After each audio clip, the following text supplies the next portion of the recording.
Honourable Speaker, I thank the Honourable Member for that question.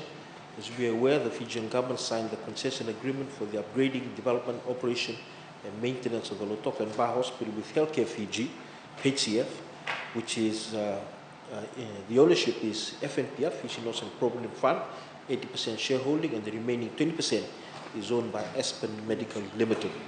Aspen Medical will be the operator of the hospital under the PPP, and the company has wide-ranging experience in delivering solutions for hospital-related activities in the management and delivery of healthcare. It's also a trusted global provider of hospital staffing and management solutions, including assisting clients to set the correct strategic direction, address specific operational clinical needs, and to develop and deliver new operating models. Mr. Speaker, sir, under the PPP agreement, the clinical services will be provided, and this includes specialist outpatient services, emergency services, renal dialysis, cardiac catheterization, cardiovascular surgery, adult intensive care, pediatric intensive care, high dependency care, coronary care, neonatal care, chemotherapy, medical oncology, internal medicine, gastroenterology, trauma, orthopedics, stress management, gynecology, diabetes care, pediatrics, burns, and plastic surgery, to name a few. These services are tied to very specific key performance parameters. Honourable Speaker, the HCF, or the Healthcare Fiji Chief Executive Officer, Ms. Annette Otrim, is now in the country after going through the quarantine process. She's been meeting our Minister of Health and Medical Services facilities and the Ministry of Economic team, and has mobilized their team to progress work on the PPP. We all know that this PPP is the first of its kind, and planning is vital before the operations begin. Honourable Speaker, the COVID-19 pandemic caused major disruptions, including the ability of them to actually begin last year, as the CEO and her staff were not able to come through. As such, operational details are currently being discussed with government and HCF, and plans are in place to progress the project with the opening of the Ba Hospital operations in the second half of 2021. This will be followed by the Lautoka Hospital. It is now equally important, Honourable Speaker, that project design incorporate health standards and new trends driven by the COVID-19 concerns. National health capability development and capacity building will be at the forefront of the partnership. Honourable Speaker, the presence of the HCF CEO in the country is an indication that work has progressed, and it's just a matter of time when this project will be fully live and will significantly uplift the provision of tertiary care in the country. Under its leadership and working with the Minister of Health and Medical Services, the PPP, when implemented and beyond the contractual requirements of the concession agreement, but without detracting from the contractual intent and specified requirements of the agreement, and further, the PPP will benefit everyone. For instance, training and capacity building programs will be implemented not only for the Healthcare Fiji staff, but there will be opportunities for wider health community, nurses, doctors, and other health professionals.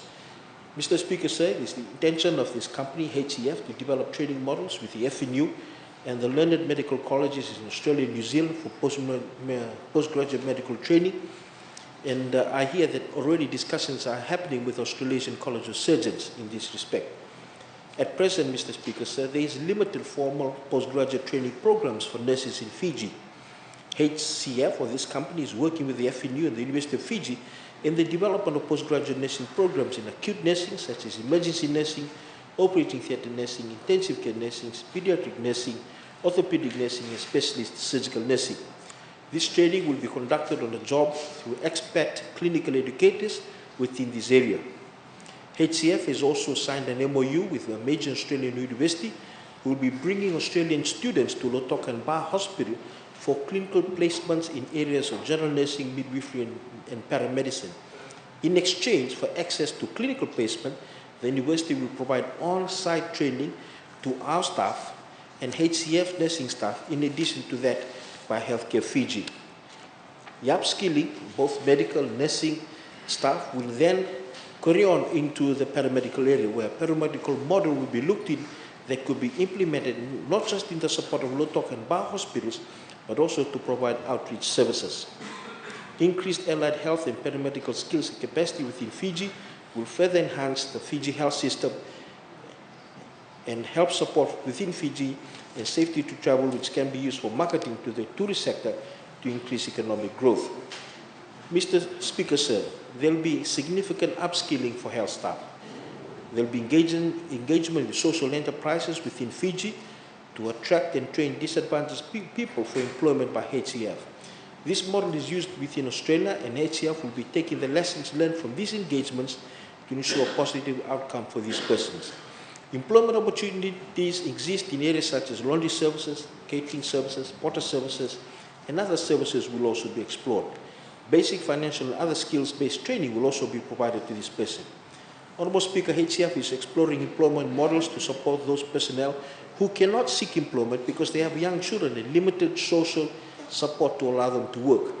These models will consider opportunities for their children to attend the on-site creche or the childcare facility with potential volunteering for one day by the person in lieu of payment for creche services. This model will assist in breaking the cycle of poverty for some disadvantaged persons and provide opportunities for meaningful engagement in the workforce and society.